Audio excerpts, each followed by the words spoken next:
ডেঙ্গুতে আক্রান্ত হয়ে বিশ্বজয়ী হাফেজ কারি সাইফুর রহমান ত্বকী মারা গেলেন। এছাড়াও ইদানিং অনেক মানুষ ডেঙ্গু, চিকুনগুনিয়া, ফ্লু সহ ভাইরাসজনিত নানা জ্বরে আক্রান্ত হচ্ছেন। আপনার পক্ষ থেকে সচেতনতামূলক বক্তব্য কামনা করছি। আমাদের এখানে একটি কুকুরের খামার আছে। এগুলো বিশেষ জাতের কুকুর, পাহারাদারের কাজ করতে পারে। কুকুরের এই বাচ্চাগুলো ভূমিষ্ঠ হওয়ার কয়েক মাস আগেই বিক্রি হয়ে যায়। আমার প্রশ্ন হলো, এইভাবে কুকুরের প্রজনন করা ও বাণিজ্যিক বিপণনের বিধান কি? এমডি তাওহিদুল ইসলাম আবির আপনি লিখেছেন, আমার আম্মুর হিন্দু পরিবারে জন্ম। আমার আব্বুর সাথে বিয়ের সময় তিনি মুসলিম হন, কিন্তু জাতীয় পরিচয়পত্র থেকে তার নাম পরিবর্তন করা হয়নি। এখন তিনি হজে যেতে চান, কিন্তু শোনা যাচ্ছে এই নামের কারণে মক্কা মদিনা যেতে পারবেন না। তার নাম মায়া রানী সরকার। এই নাম জাতীয় পরিচয়পত্রে থাকার কারণে কি মক্কা মদিনা যাওয়া নিষিদ্ধ? আমার ছেলেকে মাদ্রাসায় দিয়েছি, ক্লাসে কোনোদিন অনুপস্থিত থাকলে আর্থিক জরিমানা দিতে হয়। এভাবে জরিমানা নেওয়ার বিধান জানতে চাই।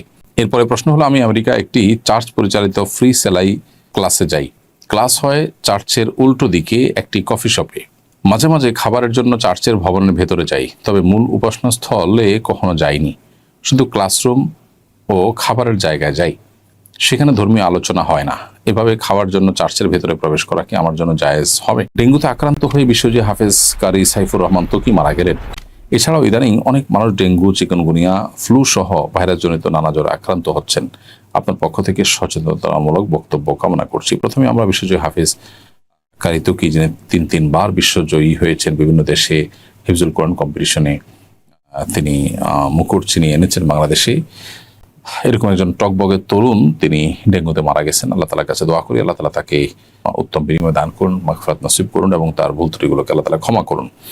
শোক সন্তপ্ত পরিবারকে আল্লাহ তাআলা সান্ত্বনা নসিব করুন, আমরা দোয়া করি। এর বাইরেও অনেক ব্যক্তিবর্গই ব্যক্তিগতভাবে চিনি, এরকম বিশিষ্ট ব্যক্তি বা সর্বস্তরের সাধারণ মানুষ ডেঙ্গুতে আক্রান্ত হচ্ছে এবং অনেকেই সিরিয়াস পর্যায়ে চলে যাচ্ছে। তো এরকম একটা পরিস্থিতি দেশে যখন চলছে, অবাক করা বিষয় যে আমাদের দেশে এগুলোর জন্য দায় কেউ নেয় না।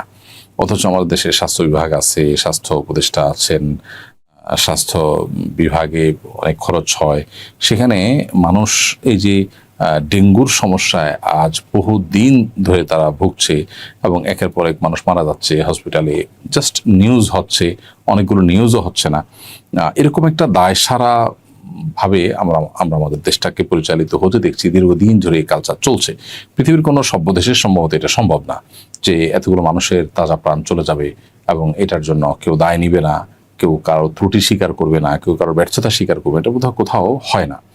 তো এটা দুর্ভাগ্যজনক একটি বাস্তবতা। এ বিষয়ে কর্তৃপক্ষের যেমন দায়িত্ব আছে, ঠিক সাধারণ মানুষ হিসেবে আমরাও সচেতন থাকবো। বিশেষ করে মশার উপদ্রব থেকে বাঁচার জন্য যে সমস্ত উপায়গুলো আমাদের হাতে আছে সেগুলো আমরা ব্যবহার করব এবং আশপাশে বিশেষ করে পানি জমে থাকা কারণে সেখান থেকে ডেঙ্গু মশা হয়। অতএব সেই জমাট পানিগুলোকে ফেলে দেওয়া বা পরিচ্ছন্ন করা এবং আশপাশটাকে, পরিবেশটাকে সুন্দর রাখা, এই কাজগুলো আমাদের দায়িত্বের মধ্যে করে আমরা করবো ইনশাআল্লাহ। আমাদের অপরিচ্ছন্নতা রাখার কারণে কোনো জায়গায় আমাদের কারণে যদি পানি জমে যায়, তাহলে সেক্ষেত্রে সেখান থেকে ডেঙ্গু মশা তৈরি হয়ে কোনো মানুষকে দংশন করলে তার ফলে তিনি যে সাফার করবেন তার দায় কিন্তু যিনি ফেলেছেন, সেই পানি জমিয়ে রেখেছেন যিনি, তাকে নিতে হবে। এই জন্য একজন ইমানদার দায়িত্বশীল আচরণ করতে হবে এক্ষেত্রে।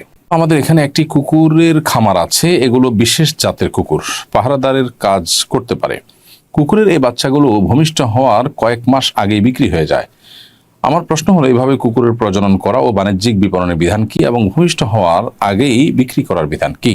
প্রথম কথা হলো যে কুকুর আপনার পাহারাদারের কাজে ব্যবহার হয়, এই কুকুর রাখতে বা ক্রয় বিক্রয় করতে কোনো অসুবিধা নেই।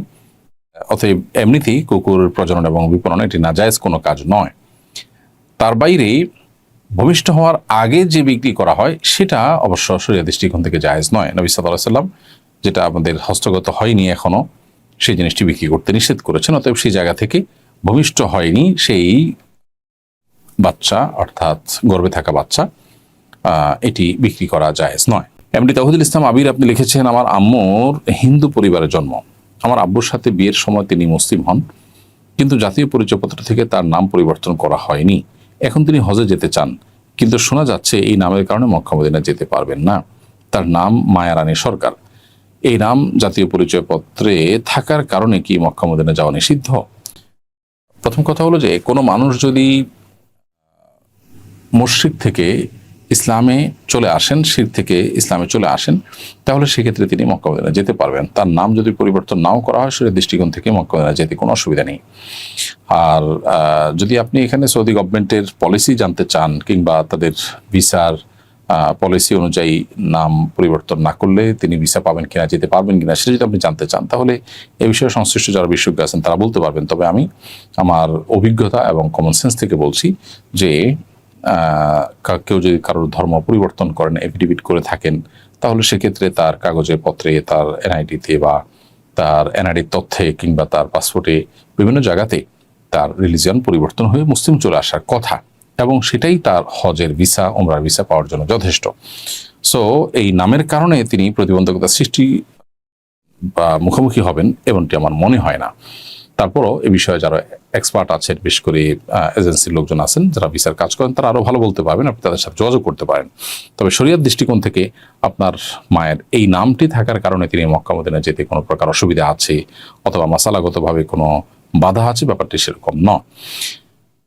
মূলত মক্কা এবং মদিনাতে হারামের যে এরিয়া, মসজিদের যে হুদুদে হারাম, এই এরিয়ার মধ্যে অমুসলিমদের, অন্য ধর্মাবলম্বীদের বা মুশরিকদের, কাফিরদের প্রবেশ নিষেধ।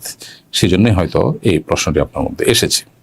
আমার ছেলেকে মাদ্রাসায় দিয়েছি, ক্লাসে কোনোদিন অনুপস্থিত থাকলে আর্থিক জরিমানা দিতে হয়, এভাবে জরিমানা নেওয়ার বিধান জানতে চাই। ইসলামী শরিয়ার দৃষ্টিকোণ থেকে আর্থিক দণ্ড এটি আরোপ করা জায়েজ নয়। মাদ্রাসা কর্তৃপক্ষ চাইলে যে কাজটি করতে পারে সেটি হলো, এই শিক্ষার্থীকে, যে শিক্ষার্থী ক্লাসে অনুপস্থিত ছিল এবং নিয়মতান্ত্রিকভাবে অনুপস্থিত থাকলে বা নির্দিষ্ট রুলস এটা লঙ্ঘন করলে, তখন তার ভর্তি বাতিল হবে এই মর্মে আগে থেকে নীতিমালা করে রাখতে পারে, এবং পুনরায় একটা নির্দিষ্ট ফি দিয়ে, সেটা হতে পারে 200 টাকা, 500 টাকা বা কম বেশি, এই ফি দিয়ে পুনরায় ভর্তির আবেদন করতে পারে। এভাবে শাস্তির কাজও হলো, আবার বিষয়টা সরাসরি আর্থিক জরিমানা নেয়ার বিষয়টিও হলো না। এরকম একটি পন্থা অবলম্বন করা যেতে পারে। এরপরে প্রশ্ন হলো, আমি আমেরিকা একটি চার্চ পরিচালিত ফ্রি সেলাই ক্লাসে যাই। ক্লাস হয় চার্চের উল্টো দিকে একটি কফি শপে। মাঝে মাঝে খাবারের জন্য চার্চের ভবনের ভেতরে যাই, তবে মূল উপাসনা স্থলে কখনো যাইনি, শুধু ক্লাসরুম ও খাবারের জায়গায় যাই। সেখানে ধর্মীয় আলোচনা হয় না। এভাবে খাওয়ার জন্য চার্চের ভেতরে প্রবেশ করা কি আমার জন্য জায়েজ হবে? অবশ্যই এটি আপনার জন্য জায়েজ হবে, এটি না জায়েজ হওয়ার কোনো কারণ নেই। ইমানদারের জন্য খাবারের জন্য অমুক জায়গায় খাওয়া যাবে না, তমুক জায়গায় খাওয়া যাবে, এমন কোনো কথা নেই। হ্যাঁ, যে টেবিলে হারাম খাবার সার্ভ করা হচ্ছে, মাদক সার্ভ করা হচ্ছে, সেই টেবিলে বসে আপনি খানা খাবেন না।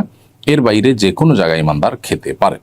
অতএব সেখানে গিয়ে আপনি খাবার গ্রহণ করতে মৌলিকভাবে কোনো অসুবিধা নেই। বিশেষ করে সেখানকার যে নিয়ম নীতি আছে সেটা আলোকে আপনি যদি কোনো কিছু লঙ্ঘন না করেন, কোনো অন্যায় কিছু না করেন, তাহলে সেক্ষেত্রে সেখানে গিয়ে খাবার গ্রহণ করাতে কোনো অসুবিধা নেই।